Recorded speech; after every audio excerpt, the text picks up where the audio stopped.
And now we are getting a backslash from business because they're saying, no, you are preventing investment.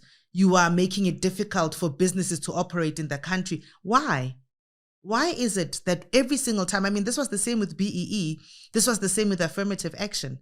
Every single time we introduce something that seeks to open up the market, that seeks to bring Black people into the economy, we are destabilizing the economy. As you know, a lot of the time as young people, because of self-doubt, right, we tend to want to speak a lot in these boardrooms, say something so that you can show that you know something, right? But what that book says is it's what you say that matters, not how much you say, right? And so sometimes the reason why we feel the need to say a lot is because, again, we're trying to prove our worth in that room. And you don't need to. You are in that room already. Something got you there. You don't need to prove that you are worth that seat. You are already there. I think I've been very blessed, to have found YLC, for example, right?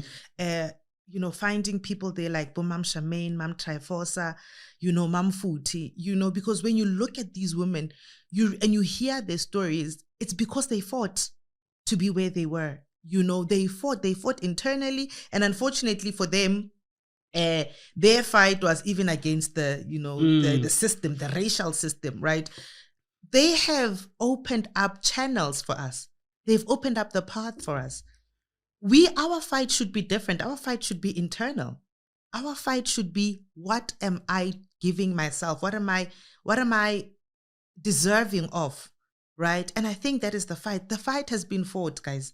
It has been fought for us. And so we just really need to deal with what is happening inside of us. And the moment I decided and learned that, Karabo, this is who you are. This is the English you can speak. There's no other, you're not going to get any other English, So be okay with that. Learn to accept that, even if it's broken, as long as you know what you are saying, and the other person understands, it doesn't matter that you don't have the twang, and that for me, Tato, I think was the one, like I said, a barrier that I built myself. Right. And I had to outgrow that. I had to outgrow it. Like I said, it was not easy. Right? Welcome, everyone. Welcome to Safe Space, a podcast series brought to you by Tsogang Bathong, where stories come alive to awaken critical consciousness and ignite transformative change. My belief is that personal stories are not only a potent tool for education and transformation, but are a reflection of our collective and societal challenges and triumphs. Every story told is a step towards personal development and collective change. Today, I'm honored to invite someone that I wanted for the longest time, for over a year, Karabo. Welcome, Karabo Motaung. Thank you, Tata, for having me. Thank you for making the time. As we will discuss, I don't take it for granted, the fact that she was able to squeeze me in.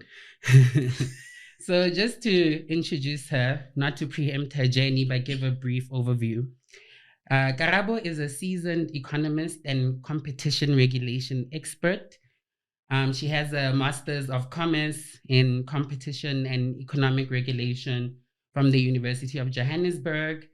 She's a Rhodes alumni, where she got her Bachelor of Commerce in Economics, and she has gotten a certificate in competition law from WITS, where she also obtained a certificate in executive development. So not only that, but through her involvement in initiatives such as YLC, sitting on the SABC board, and co-founding Women for Girls SA, she has made it her mission to empower and uplift others. Professionally, she works at the Competition Commission as a principal analyst, and looking after advocacy and stakeholder relations. So let's explore how engaging with our communities, understanding our rights, and questioning the status quo can lead to powerful societal and personal shifts. This is not just a conversation, it's a call to action. And with that, I'd like to invite Karabo to share their life story. And please do reintroduce yourself if I didn't do it justice. I kept it very brief. And just highlight the key experiences that have shaped who you are today and where you are. Thank you, Tato. Again, thank you very much for having me. Once again, my name is Karabo Motaung, and the introduction was proper. I don't need to do any more than what you've done. So I'm a girl born in Bloemfontein. I was raised in the Vaal. I was raised by my mom, single parent, and I am the middle child. So yes, I do have the middle kid syndrome characteristics. My sister was pretty much raised by my gran. So I grew up largely with my younger brother. And my mom, of course, she worked as a nurse. And of course, being a single parent, she had to work extra shifts at times, you know. So I grew up in a situation where she was not always around. And so I guess that's where the independence came from, right? Very much had to kind of raise and look after my younger brother, and pretty much had to figure things out myself, you know. I was considered the first child because, like I said, my sister didn't stay with us, so a lot of things I had to kind of figure out myself, even at school, right? So really that's the environment I grew up in. My mom was adopted by my gran and my grandfather, who were actually priests of a church called St. John's Faith Mission. And so, you know, I mean, their home, you know, as leaders of a church, was always the home of everyone who was in need, right? So they were people that were really taking care of, you know, people that were destitute, needing help, needing, whether it's help, you know, maybe, you know, from a poverty perspective, or they needed help, you know, with illnesses, etc. So I really grew up in an environment where everyone was family, right? Family was never blood. And I think that has really shaped who I am today, right? Just that desire to care for people, you know, to help people, because I understand, I mean, these people were not related to my mom in any way, you know, and had they not taken my mom, had they not raised her, had they not taken her to school, my life would probably have been very different. So, in what ways did your early childhood experience uh, serve as an advantage, you know, when navigating the challenges and, you know, opportunities of while being a young professional? I mean, like I said, you know what, my mom was a hard worker. She worked extremely hard. And I think I definitely took that from her, you know. I mean, when she separated with my dad, we actually moved out of a very nice, pretty home, right? And into a shack, 2-bedroom shack, in my aunt's backyard in Sharpeville. And she never let her down. You know, she stood her ground. She would go to work. I'd see her dress up, go to work, still look good. And regardless of where we were staying, she just kept on going, right? And I think just seeing that from her is a lot of what some of the lessons that I took from her, right? I didn't grow up easy, never had an easy life. Growing up, like I said, you know, I raised by a single parent. There's certain things you don't get, you know, you can't get, and so I really had to learn to also be content with what I do have and what I could get, you know. Yeah, so I think some of those lessons have really played a huge role into who I am as a professional today. Thanks for that. So, you're growing up, right? And, you know, as a young person, you have to decide what you're going to do in the future, which field are you going to get into. And not only that, after doing that, you have to manage like the transition from, uh, you know, home life. And then, like you spoke about independence, it really kicks in from varsity. So why did you decide to study what you study now? And how was that academic journey for you in undergrad? Funny enough, growing up, because my mom was a nurse, so my childhood was very much centered around medicine, medical, the medical field, right? So I actually wanted to be a pediatrician my whole life. Um, I was good in business studies in high school. I actually was a top student, a top achiever in that Nice. field. Yeah, well. Congrats. So, of course, I've given you my background, right? Yeah. So, grew up very much with little access to information, Mm. right? And so things like career expos were not there.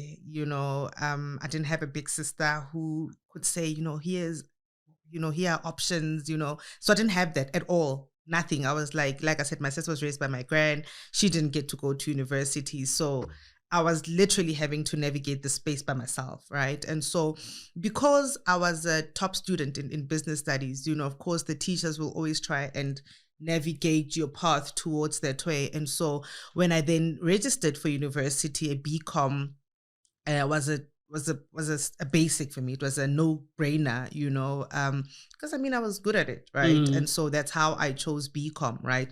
But when I went to university, I was going to do business management, right? Whether it's financial or whatever, but my management was going to be my core degree, which it was. For the first 2 years, I guess, I hated economics. It was I'm trapping sure me. many share that sentiment, especially Eco's first year. Guys, it goes 201, guys. Yeah, it was a nightmare, right? But I also didn't have the friendliest lecturer, not the most approachable person. And so I absolutely didn't like it, right? And I think when I went to my third year, management was easy for me, but I thought, man, guys, no, this one that's challenging me. I want to attack it, right? I felt I was not gonna let it defeat me. And I think when I changed that thinking to say, you know what, I'm going to challenge it, right? I'm going to face it head on. I actually fell in love with economics to the point that I actually did my honors in economics, right? At Rhodes. And really that's just, I think I fell into it, because I didn't, like I said, at Rhodes, when you take a BCom general degree, these are obviously the courses that are included. You have to take them. So economics is one of those. Had to take it first year, second year, hated it, and absolutely fell in love with it from third year onwards. And, just to extend, like, why the specialization in regulation and competition law? So one of the courses that I had to take in varsity was commercial law, right? I did it in my first and second year. Absolutely loved it, right? And so for some reason in my life, I thought once I finished my economics degree, I'll go do a law degree because I fell in love with law. But yeah, beautiful dreams. So I think I've always just loved being able to balance the two, right? And I never knew about the commission before I joined it, right? I only found out once. I think I was already a graduate trainee at an investment bank when I was introduced to the competition commission, and I realized, oh wow, here's a space where I can practice both law and economics, right? And it was a regulatory space, and I felt this was a fit for me, and yeah, so I guess the specialization into regulation kind of just I walked into that path, right? I didn't really go looking for it. I just found it, and it has been my space. Nice. So basically, this puts you at the forefront of promoting or advocating for fair economic practices, right? And access to economic opportunities in South Africa. So, SA right now, we have high youth unemployment. And it seems like really our only hope is for young people to start businesses. So, yeah. And then also on the other hand, we are in a capitalistic society where, corporations sometimes collude to the disadvantage of the customer, especially the poor ones. So in that context, how does awareness of competition law empower young Black entrepreneurs to protect their interests, but also, enables young people to contribute to building an equitable economic landscape. Sure. I think, you know what, raising awareness is very important. Like I said, Tato, I grew up in a world where I said I lacked access to information. And so that has always really set me back, right? And so for me, I realized that, you know what, there's a lot of Karabos out there, right, who don't have access to knowledge. And when you don't have access to knowledge and information, you really are set back, right? And so raising awareness about competition regulation is very important. It has been important for me, right? One, for consumers, so that they understand their rights, so that they understand when they are being taken advantage of, right? Where prices of goods, for example, are high. I mean, I worked on a case related to school uniform. I did the advocacy part of it. Where schools essentially were forcing parents to buy a school uniform from a single service provider, right? Because the school had some contract or agreement with this service provider, and parents did not have a choice in terms of where they bought school uniform, right? And of course, it meant that the price of school uniform would be high, because as a service provider, if you really are the only service provider providing uniform for a particular school, you face no competition, right? And so you're at liberty to do whatever you want, right? And so it was important for us to educate parents to say, you know what, this is a problem. If you see this, if you find that the school that your child is going to practices this conduct, come and lodge a complaint with us so that we can try and intervene in that situation, right? So that was a problem for parents. And so educating them, for example, on that being an issue, that being a competition issue, and that being a problem for consumers, enabled parents to come to us, right, and lodge complaints and raise these issues with us, identify these schools. And so we were able then to go to these schools to intervene, right? Another problem, Tato, that we found was that, one, the schools were engaging into these contracts without really going through a competitive process, right? So you'd find that this is an agreement that was there from 50 years ago when the school started, because the supplier had a relationship with the principal of some sort, right? And so over the years, that supply just came on and came on and came on, right?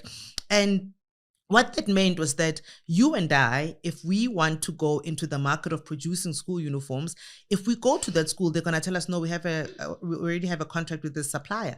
What does that mean for you and I? What does it mean for young people that are trying to get into this market, right? So that closed off the market for them, right? And so educating, again, entrepreneurs about this conduct, that it's wrong, that it's anti-competitive, also provided an opportunity for them to come to us and say, there's this school, they're not even giving me an opportunity to present my case, to show them what it is that I can offer. And so again, we're able to intervene. So these are really just, I think, one of many examples, right, where raising awareness about competition and competition law has been able to resolve issues for consumers, but also for entrepreneurs. You've raised an issue about young people and the economy that we are in right now, and the importance of young people to really be entrepreneurs, right? It is true, Tato. You know, and it's very unfortunate, the cycle that we find ourselves in. You know, you mentioned, the capitalist state that we are in, right? The economy is not growing, right? The only way for the economy to grow is if there is investment in the economy, right? We have businesses that are just not willing to invest in the economy. Why are they not willing to invest in the economy? Because if they invest in the economy, we as the Competition Commission, or policies essentially that are talking about transformation and the inclusion of SMMEs, are saying, if there was one retailer in the market, we are now encouraging SMMEs to come into that market and be retailers. We are taking a share of the market from that one retailer, right? So why would that one retailer want to invest in the market? They don't want to. It's not in their interest, right? Because then, we are then taking some share from them. So we are really encouraging SMMEs to come into the market. We're encouraging entrepreneurs to be entrepreneurs, right? But our economy is just not allowing for that. And it's very unfortunate, Tato. We do want the young people to come into this market, because there's just no job opportunities in our economy. There's no companies. Companies are actually retrenching more than they are hiring. And so if young people are not going to be employed, we are going to face the problem. It's going to be bigger than what we are seeing right now.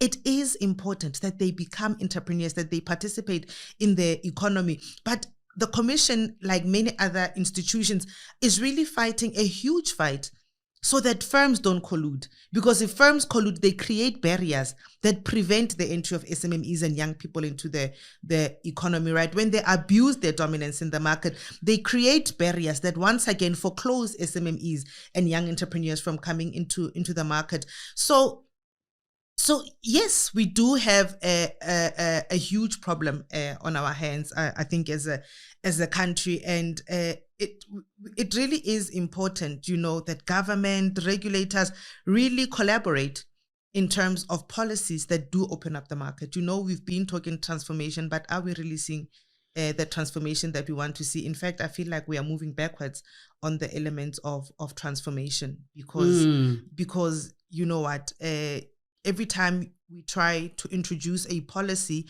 or a provision that tries to move us a step forward into opening up the market or opening opportunities for Black people in this country, you get slashback, right? You get slashback from business that then come and claim, no, you are disturbing or preventing investment in the country. Every single time we try to do that, why is it that every time? I mean, for example, I want to give an example. The Competition Commission, when they analyze mergers, right? Initially, they used to look at the competition element. So what is the impact of this merger on competition in the market, right? So what the amendments to the Act have now introduced is the analysis of public interest provisions. So they're saying this merger, when it comes together, what is the impact on employees, right? What is the impact on SMMEs? And so those public provisions essentially are encouraging firms to, for example, in their supply chain processes, have SMMEs, procure from SMMEs or have them in their procurement processes. And now we are getting a backslash from business because they're saying, no, you are preventing investment. You are making it difficult for businesses to operate in the country. Why? Why is it that every single time, I mean, this was the same with BEE, this was the same with affirmative action. Every single time we introduce something that seeks to open up the market, that seeks to bring Black people into the economy, we are destabilizing the economy.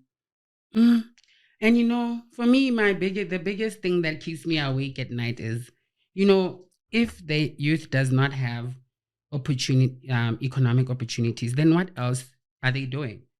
Because then that means that even from a security point of view, they are easily captured by other people's interests who really would pretend as if they're listening to them. Just to take it back to your work, you also sit on the SABC board. So, and as a young person, that is exceptional, right? And inspiring. What challenges and opportunities did you have to navigate through to get to such a prominent role? And more broadly, why should young people want to be on boards, especially young women? What change can one make in that position? Tato, there's always been this thing that, we must involve young people, right? Get them on boards, get them into executive positions, but we see very little of it, right? And so I think for me, I remember in that interview, one of the points I raised was exactly that, to say, let's give young people a chance. We keep saying it, can we actually do it, right? And so perhaps that's how I found myself at the SABC, right? Of course, I was nominated, went through the whole interview process, but I feel like I also took a chance on myself, right? Like you said, I'm young, never served, or I've served on informal boards, right? So this was my first formal board. And of course, you always have imposter syndrome. You're going to be sitting there with people that are much older, people that are much more experienced, people that have served perhaps on other boards, right? So you always have this thing in your head, maybe I'm not good enough, right? And it really does play on your psyche, that thinking, right? So I constantly had to reaffirm myself, to say, you know what, I've been given an opportunity, and it is my decision to either take it and make the best of it or ruin it for myself, right? So I constantly had to go through that process, right? I mean, I've been there for a year now, and I also had to understand that I do not need to prove myself to anyone. I'm here, I'm sitting in that board, right? I did not need to prove myself to anyone. I think my interview went well and they selected me. Clearly, they saw something, right? And so I really had to start believing in myself to say, you know what, also take it as a learning avenue, take it as a journey for you to learn. And luckily for me, and I always say I've been very blessed to say the people that I serve with on this board are not people that are trying to pull each other down. If anything, they've been very supportive of me as a young person being there. They've been providing me with guidance, advice, etc. So, and I think that's very important, Tato, for young people, because I remember when I spoke to my mentor about this opportunity, SABC, etc. One thing she said to me is, you know what, young people struggle on boards, right? Perhaps because they feel they need to prove a point or this. And so I had to understand that, you know what, I needed to prepare. I think that's the most important thing. Read, prepare, take it as a journey to learn. And I think for me, that is what has helped me really to, I guess, survive and overcome some of the challenges. And these, more than anything, these were challenges within me, and not really external. So I really had to deal with myself more than anything. Yeah, and I think, board work, if you think of an organization, we tend to think it's the CEO in charge, the MD, but really it's the board. The board holds ultimate responsibility. To just continue on that, you spoke about self-doubt and doubting yourself. And we know, there is big talk on, imposter syndrome and, if you're a trailblazer like yourself, you end up in rooms where, it's mainly older people, mostly white men. So, you occupy a senior position at work as well. Have you dealt with self-doubt? And do you have an example of a situation where it held you back? Or do you just break through that barrier all the time? I fight, Tato. I'm a fighter, and I think that spirit in me is what keeps me going and chasing after what is hard. I told you that economics trapped me, right? And I was like, I'm not going to let this stop me. I'm not going to let it defeat me, And I think that's just the spirit that I have in every single thing that I do. I want to be challenged. I want to go for it, and sometimes when you get into those rooms, I was actually reading there's this passage or some notes from a book called what's this? It's about heart and mind, right? But it says, a lot of the time as young people, because of self-doubt, right? We tend to want to speak a lot in these boardrooms, say something so that you can show that you know something, right? But what that book says is it's what you say that matters, not how much you say, right? And so sometimes the reason why we feel the need to say a lot is because, again, we're trying to prove our worth in that room. And you don't need to. You are in that room already. Something got you there. You don't need to prove that you are worth that seat. You are already there, and it takes, I promise you, it's not an easy task, right? It really takes talking to yourself every day, every single time when you find yourself in that situation, stepping back and reminding yourself that, you know what, I'm here. I deserve to be here, right? And I think I've been very blessed, to have found YLC, for example, right? Finding people there like Mam Shamaine, Mam Trifosa, Mam Futi, because when you look at these women, you hear their stories, it's because they fought to be where they were. They fought internally, and unfortunately for them, their fight was even against the system, the racial system, right? They have opened up channels for us. They've opened up the path for us. Our fight should be different. Our fight should be internal. Our fight should be, what am I giving myself? What am I deserving of?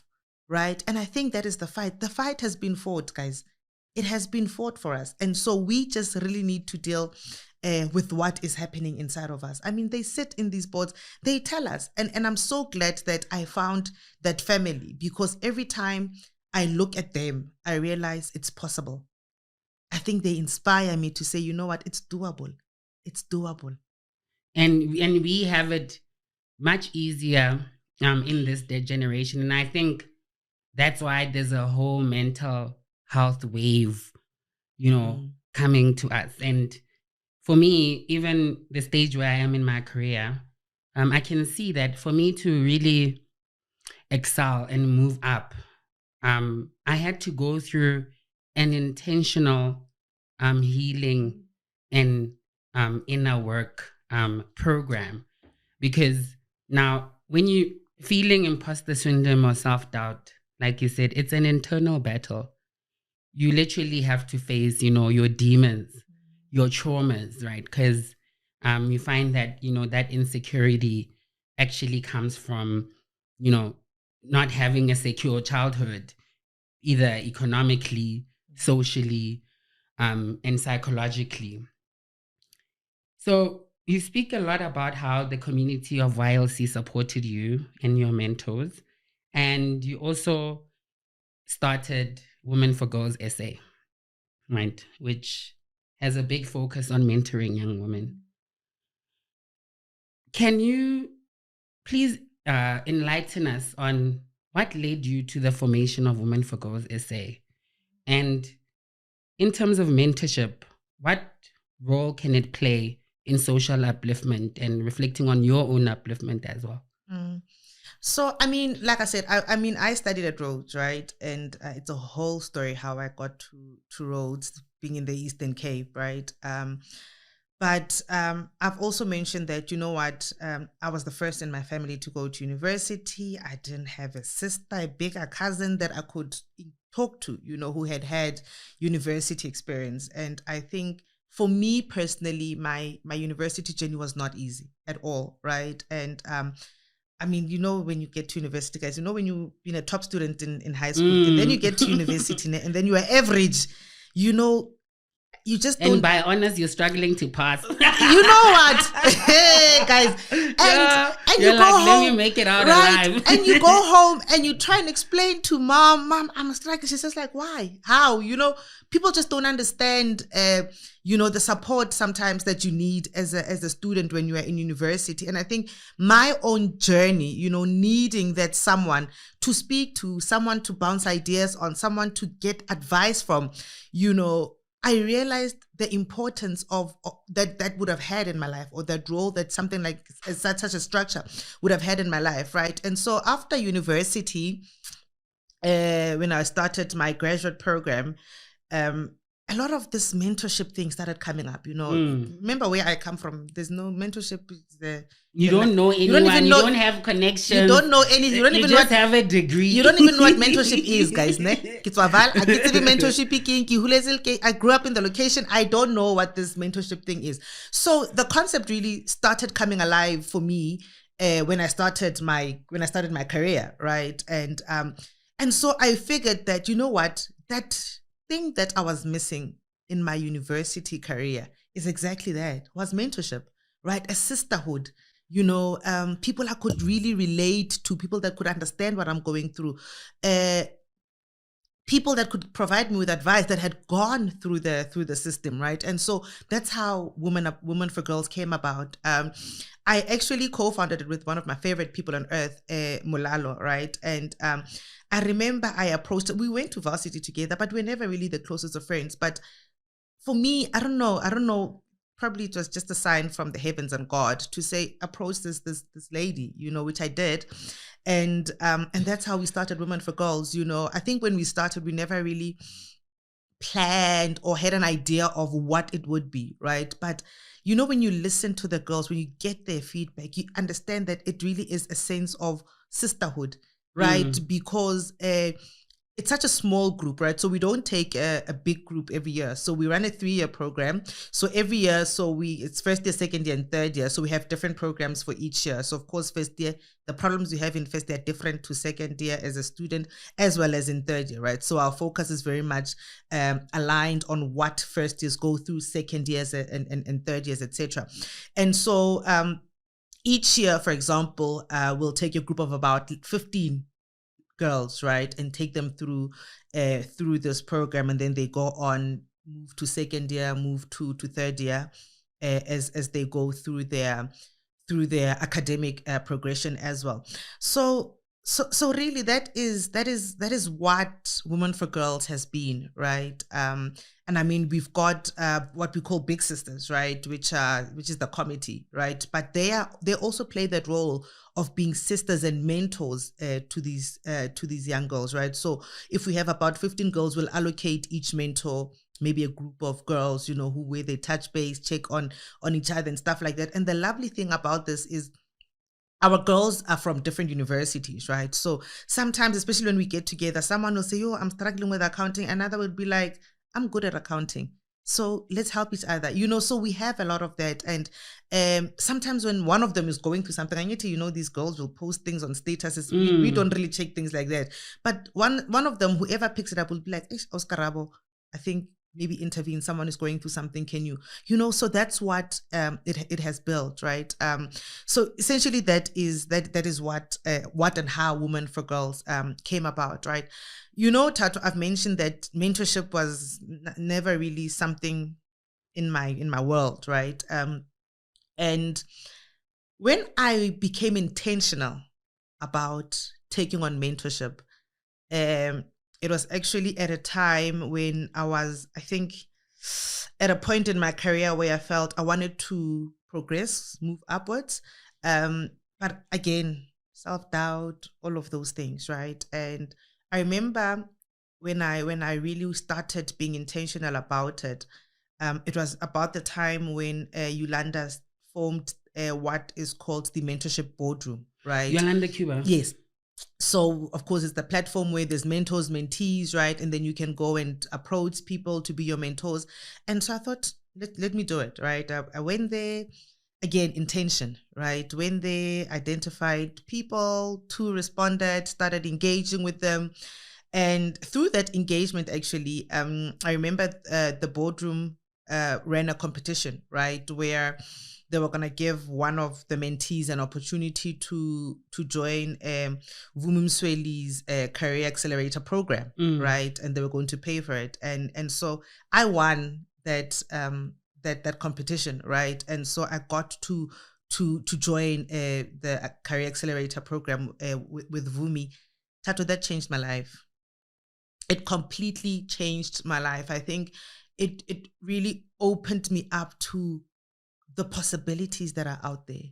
It opened me up to who Karabo is and who Karabo can be in life, right? And so from that journey onwards, I've really realized the importance of mentorship, right? Especially from woman to woman, because we understand the realities that we go through as women, right?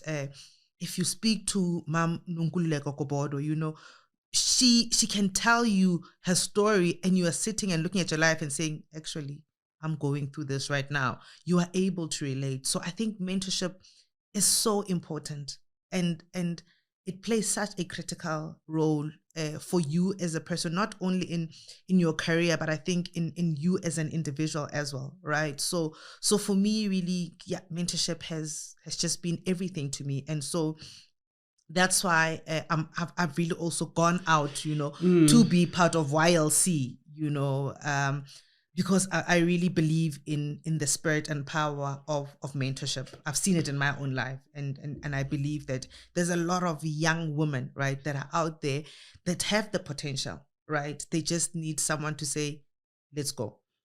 And even me, like mentorship, I is a must for me. You know, like you said, when you come from a background, like for instance, I'm from a small town where, you know, hardly any connections. So you need to realize that, you know, you're going to need to step on people's shoulders. There's no way people are coming into this endeavor, be it professional or entrepreneurial, with, you know, having been set up for it since child, you know, since they were born, you know, they already have spoken to uncle, mamang, or dad's friend about this, and they have a place where they can start. So on that mentorship talk, I've later on, you know, people have started talking about sponsorship. Like the mentorship is no longer the term that encapsulates everything, because I think you can get multiple things from a mentor, but there's very specific things that you would need from a sponsor, right? And sometimes you might need both. So what is your experience with sponsorship? Have, for instance, some of your mentors later become sponsors? What is your understanding of the difference? So sponsorship, Tato, is really having someone mention your name in rooms when you are not there, right? It's someone saying, there's someone here, you know, I know this person, I believe in this person, they can probably do this, right? Mentorship is a lot about guidance, advice, right? But sponsorship really is someone saying, here's a seat for you. Here's a seat for you at this table, right? And so I've definitely experienced it, right? I mean, I remember with the SABC, Mam Trifosa sent us a message, YLC group, guys. Here's the SABC is looking for board members. If you'd like us to nominate you, let us know, and they did. You know, I was nominated through YLC or IWFSA, right, to be part of to go through the SABC process, right, and so sponsorship is really important, you know, and I think it is important, I think, for us as young people, particularly women, to understand the difference between the two, you know, because sometimes we approach people with the idea of getting sponsored, but we speak to them about mentorship, you know. So I think it's important that we understand the difference, so that when you go to someone, you can say, I'd like to be in this organization, I'd like to do this work, you know. Do you have someone in the organization that I can speak to, that can maybe tell me about how I can get myself into this organization or into this role, right? And that is very important, you know. So really, that is what sponsorship is, and I think it's important that we understand the difference. Yeah.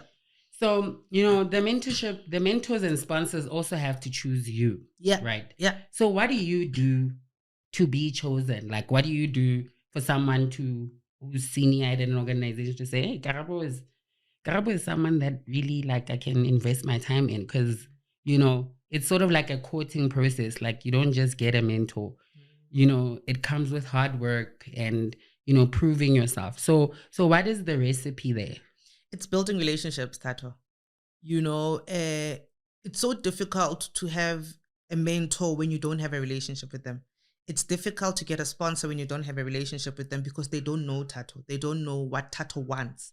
So when you have a relationship with someone, you know, you are able to, even at work, speak to them more about your aspirations, what you'd like to do, etc., right? Beyond having this is what we need to do task discussion at work, right? So for me, I found that having those relationships makes it possible for someone to know and understand what is it that Karabo would like. And I mean, you don't want to be sponsored into something you wouldn't want, right? Or something you're not thinking about, right? So for someone to really be a sponsor for you, they need to know, actually, you know what, Karabo has mentioned this to me before, you know, and I feel maybe she'll be good at it. So I think for me, really the recipe is developing relationship and investing in relationships, right? I found that in as much as we want people to give to us, right, we must also invest, we must give.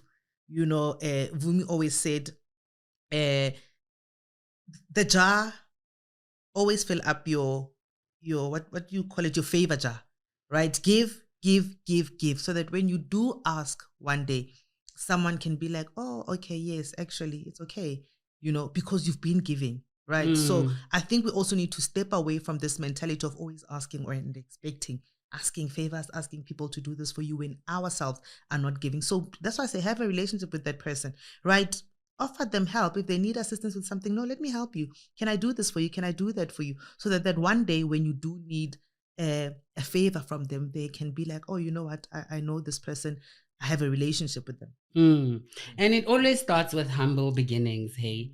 Like, for instance, you with your co-founding Women for Girls and your involvement in the Young Leaders Connect, you have built a profile for yourself, right? That really makes someone look twice and say, Karabo is someone that's worth investing in. So in terms of like going back to the conversation about mental health, right? You are on the board, you are on multiple boards or just the SABC because they can get a bit hectic. You are you're a very senior person at work. You're a mother, you're a wife. What do you do when you get emotionally and mentally stretched? Like, have you ever been in a position where you overstretched yourself? And what sort of tools have you had to develop over time to, to maintain your well-being? I must admit, that's an area where I'm still very much learning, right? I don't think I've quite grasped that for myself. I still do overstretch myself, and but I guess what I do try and do is sometimes to step back, right? Take a day off, just step back. I enjoy reading, so read a book, just clear my mind and then come back to it. I think, especially in the work environment, right? That especially recently, right? That I've had to do that a lot. Where I feel overwhelmed, I've had to, I'd be okay with closing the laptop and be like, we'll try again later. Because there's no productivity. I can't be productive when mentally and emotionally I'm just not there. So I think I've had to be okay with doing that, right? So yeah, but yeah, I think it's something that is still it's a huge struggle, for me and many other women, I presume, right? Where it's not something that we can do easily, right? Because we want to be the best of everything to everyone, right? So yeah, it is a bit of a challenge, but I must say, Tato, that I'm very blessed to have a very supportive family, right? So my kids live full time with my mom. And I mean, my brother's also at home. My husband is also around, right? And so when I'm not available, to do certain things, I have those people to carry the load for me. So I'm absolutely truly blessed, because what that does, it helps me have more time for these other things, right? And so it also helps me sometimes to step back a bit, when I need that mind break, right? To be like, okay, can I shut down? And when I shut down, can I not have to run other errands, And so having them in my life has been a complete blessing, I must say. And and that's what the recipe that I've seen with like successful women in corporate is that, a community is instrumental. Yeah. In terms of like sustaining you and giving you the drive. So have you ever had to prioritize yourself over? Can you tell us a bit more about a moment where you had to prioritize yourself over your personal responsibilities and professional responsibilities, and how that, defined self-care for you? Sure, those are very far in between, hey? Yeah, those are very far in between, hey?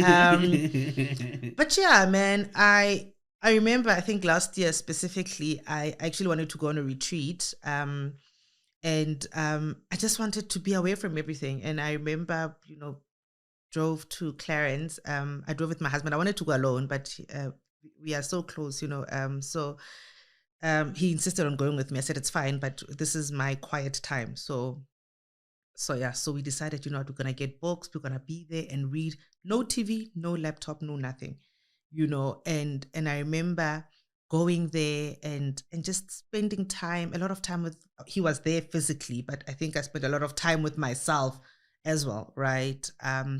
Really, like I said, when I read books, right, I think they awaken something in me. And sometimes going away and just having a book to read, helps me personally, right? Sometimes get out of whatever mental state I'm in, right? And so I'm very intentional about the kind of books that I do read during that time, right? So, I would not read business books, when I'm away It'll on a be mental leisure. break, right? So I'm very intentional. You need to learn how to do leisure, Yes. because you forget. Yeah, absolutely. Absolutely. So like I said, I'm not the best person to speak about self-care because it's something that I'm also still learning, but we are getting there. Nice. And, and I do think even without knowing, you probably are doing something because you're standing today, yeah, looking good. I don't see any bags under your eyes. Yeah. So just extending from that, how do you enforce the boundaries that you set in between, like when you compartmentalize like the various facets of who you are? Like, what are the types of boundaries that you have to set in a personal space? You spoke about professional where, closing the laptop is closing the laptop. But what other boundaries are sort of instrumental in how you balance everything? I think for me, it's knowing when to take time off, right? And being able to communicate that, So I think for me, more than setting boundaries, what has been important is the ability to communicate, because sometimes we set boundaries and people don't respect our boundaries because they don't know that there's a boundary, right? So communicating is very important, right? There are days when I feel, you know what, babe, today I am not going into that kitchen and cooking. It's just not, I've got this, I've got this, I've got that. And I do say, you know what, I'm not trying to be a super wife at the cost of my health and mental health. I'm not trying to be a super mom, at the cost of my physical well-being, right? And so what has been important for me is to say, okay, fine. When it's time for the kids, it's time for the kids. When I have and can be able to, for example, cook at home, I'll cook at home. But when I can't, it has been very important for me to say, you know what, this week is hectic. It's crazy. I've got meetings in the evenings. I'm not going to be able to cook. So can we make an alternative plan? So I think for me, communicating our boundaries, is critical more than anything. Yes, I think it's instrumental, if you don't communicate the boundary, then there's no room for justice. And what I mean justice is, when you are wronged and like somebody has to apologize, you can't even have an expectation of that if you didn't communicate the boundary to begin with. And to know what your boundaries are, I think it necessitates some level of inner work, to know that, okay, this is who I am. This is how far I'm willing to go with things. And I think in the modern day, we tend to lose that element of grounding ourselves, as people, and using that as a way to see and interpret the boundaries that we need to have. So in sort of reflecting on the conversation that we've had today, are there any barriers that you faced as a young person, be it in your professional endeavors as a young Black woman? Are there any barriers and challenges that you faced? Like, what are the most significant ones that somebody who wants to who sees you as an inspiration and wants to go your route, what are the major barriers that they can look towards overcoming and thus prepare themselves for that? Tato, I think for me, one of the major barriers that I faced in my life was, like I said, it's very much internal. I don't want to lie. Externally very limited, but I remember when I went to when I joined the investment bank, the lady who actually employed me, I remember she said, "You know what? I really like you." I think she liked my CV more than anything. You're a hard worker, but this environment needs you to work extra hard, right? And I realized going into that space that yes, my hard work really got me there, right? But there was a way people were speaking, a language that people were speaking, a certain twang that I didn't have. And for the longest time, that made me doubt myself. It made me keep quiet a lot of times, right? Because I felt I didn't have the vocabulary, that those people in their head, right? So I think for me, just that thinking, that voice that said, you know what, if you can't speak properly, you don't speak the right English, I think for me, that was one barrier I created for myself because I didn't want to speak up in meetings. I didn't want to speak to certain people. It also closed me out in networking sessions, right? Because I always compared myself with the next person, right? They probably have a better vocabulary, they are smarter, maybe their conversation is much more worthier than mine. And the moment I decided and learned that, Karabo, this is who you are. This is the English you can speak. There's no other, you're not gonna get any other English, So be okay with that. Learn to accept that, even if it's broken, as long as you know what you are saying, and the other person understands, it doesn't matter that you don't have the twang. And that for me, Tato, I think was the one, like I said, a barrier that I built myself, right? And I had to outgrow that. I had to outgrow it. Like I said, it was not easy, right? Again, it takes a lot of me talking to myself a lot of the time, right? Just to prepare myself every time, to say you are worthy of being here. You might not have that vocabulary that everyone else around you has, but you are worthy of being here. So I think for me that has been my major barrier. Mm. And some people say that you need to think critically about your thoughts.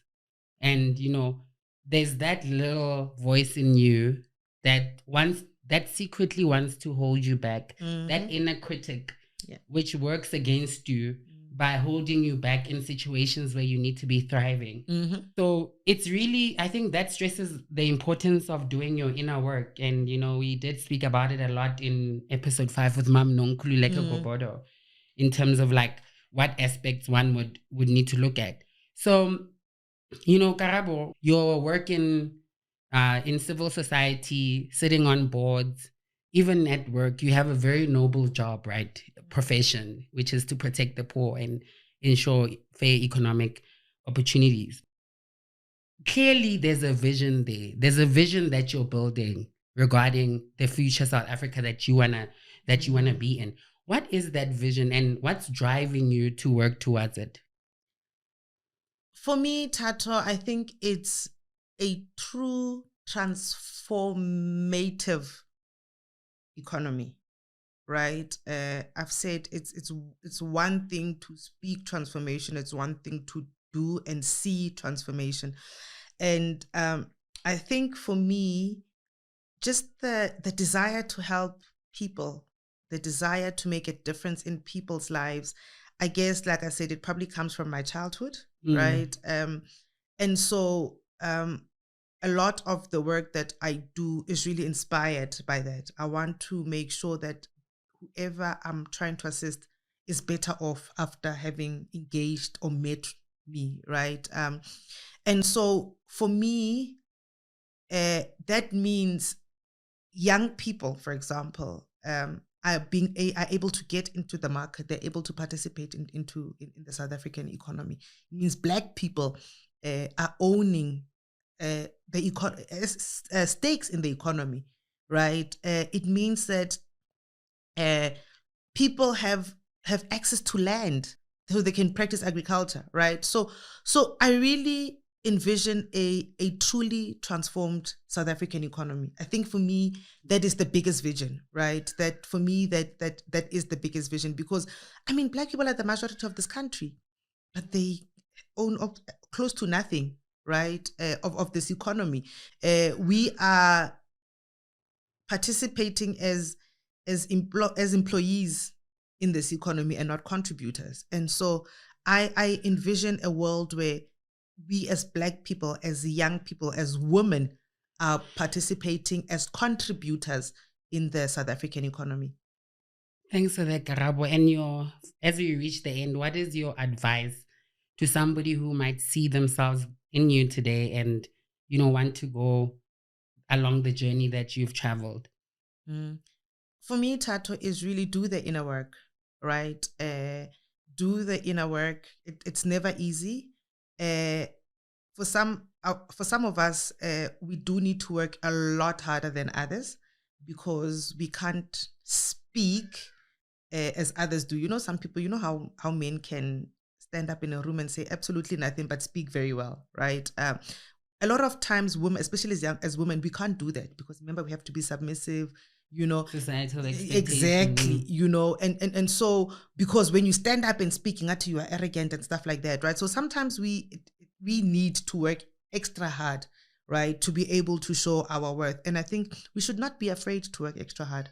We should not be afraid to speak our truth as well, right? And like I said, that little voice will always be there. It will always come to you, but you really need to find ways that work for you, that can shut that voice down, and it's intentional. It takes speaking to yourself every day. It also takes loving yourself enough and saying, you know what, Karabo, you deserve to be there. You deserve to be there. And so make use of the space where you are at. If you are sitting at the table, make sure you are valuable at that table. Thanks for that, Karabo. And it's clear from this enriching episode that your journey is not just a narrative of personal achievement, but also a beacon for collective change. I mean, it reminded me, and I'm sure the viewers, of the vital role that we can all play, in building a just and equitable society. And with that, I hope that you are inspired to go and engage with your communities, to question, to learn, and to lead. And remember that change starts with awareness, but it builds momentum through action. Thank you for joining us today. Please like, subscribe, and comment what your favorite lessons were today. Thank you, and see you next time.